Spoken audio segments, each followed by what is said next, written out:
Nietzsche y la influencia natural en su obra.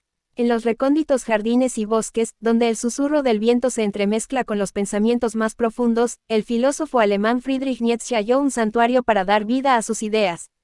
La naturaleza, con su majestuosidad y misterio, se convirtió en el telón de fondo que inspiró y nutrió su pensamiento audaz y revolucionario. En este ensayo, exploraremos la relación entre Nietzsche y la naturaleza, descubriendo cómo el cultivo de ideas al aire libre se convirtió en el lienzo en el cual las palabras florecieron y la sabiduría se abrió paso. Adentrémonos en ese fascinante paisaje donde el espíritu humano se conecta con el entorno, trascendiendo los límites de lo convencional para alcanzar nuevas alturas filosóficas. Nietzsche y la naturaleza, cultivando ideas al aire libre. La relación entre el pensamiento filosófico y la naturaleza ha sido una constante a lo largo de la historia. Muchos filósofos han encontrado inspiración y han desarrollado sus ideas en estrecha conexión con el entorno natural que los rodea.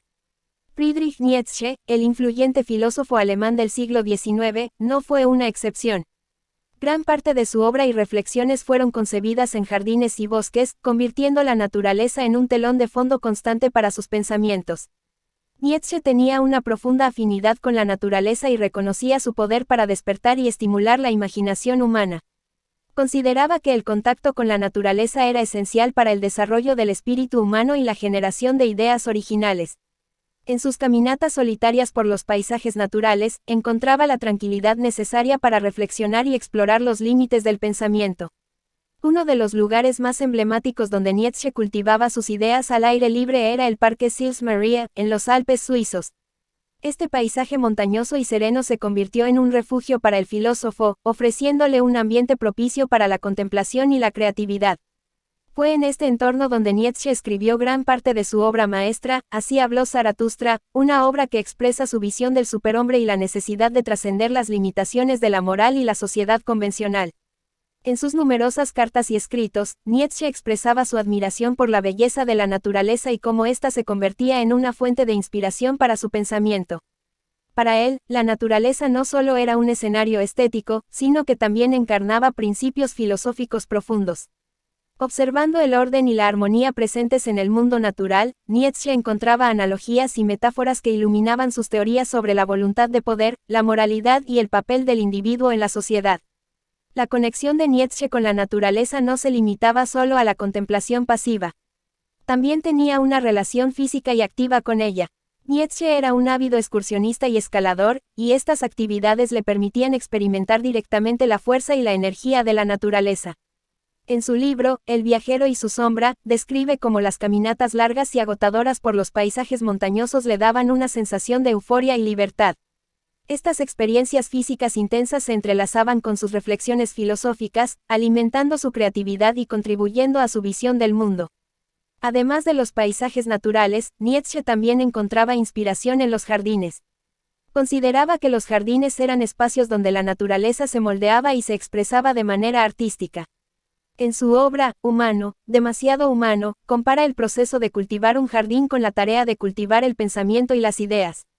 Así como un jardinero cuida de las plantas, el pensador debe nutrir y cultivar sus pensamientos, permitiendo que florezcan y se desarrollen plenamente.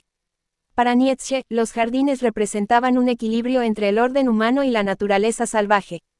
En contraposición a la rigidez y la artificialidad de la vida urbana, los jardines ofrecían un espacio donde la creatividad y la espontaneidad podían manifestarse. Al igual que las plantas crecen y se entrelazan de forma orgánica en un jardín bien cuidado, las ideas también pueden fluir y conectarse en un proceso de pensamiento libre. En sus escritos, Nietzsche enfatiza la importancia de salir al aire libre, alejarse de las estructuras y convenciones sociales para encontrar la claridad mental y la frescura de ideas. En la naturaleza, lejos de las distracciones y presiones de la vida cotidiana, el filósofo podía explorar su pensamiento de manera más profunda y original. Era en estos momentos de comunión con la naturaleza que Nietzsche se sentía más cercano a su propio ser y a la esencia de la existencia.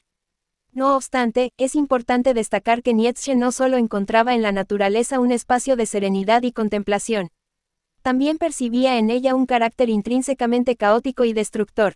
La naturaleza, en su visión, reflejaba la lucha constante por el poder y la supervivencia, y veía en ella una metáfora de la condición humana. Esta dualidad entre la belleza y la brutalidad de la naturaleza permea su obra y sus reflexiones filosóficas sobre la vida, la moralidad y la voluntad de poder.